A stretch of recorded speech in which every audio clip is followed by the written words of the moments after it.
దేవుని యందు భయభక్తులు కలిగి ఉండడం వల్ల మొట్టమొదటిది ఫర్గివ్నెస్ అండ్ యాక్సెప్టెన్స్. దేవుడు మన పాపాలను క్షమించి మనల్ని అంగీకరిస్తాడు. కాబట్టి మనం దేవుని యందు భయభక్తులు కలిగి ఉండాలి. ఇది మొట్టమొదటి నేను చెప్పింది. రెండోది ఏమిటంటే దేవుని దృష్టి ఎవరి మీద ఉంటుందంట? ఆయన యందు భయభక్తులు గల వారి మీద దేవుని దృష్టి ఉంటుందని చెప్తున్నాడు. మూడోది తీసుకున్నట్లయితే జీవితాన్ని పొడిగిస్తాడు, ఆయుష్ను పొడిగిస్తాడు. ఎవరికి పొడిగిస్తాడు? దేవుని యందు భయభక్తులు కలిగిన వారికి దేవుడు ఆయుష్ని, దీర్ఘాయుష్ని ఇస్తానని దేవుడు వాగ్దానం చేస్తూ ఉన్నాడు. అంతేకాకుండా దేవుని యందు భయభక్తులు కలిగిన వారు ఏం చేస్తారంట? చెడును ద్వేషిస్తారంట.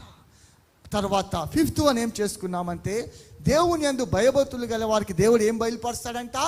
గొప్ప గొప్ప మర్మాలను దేవుడు బయలుపరుస్తాడు.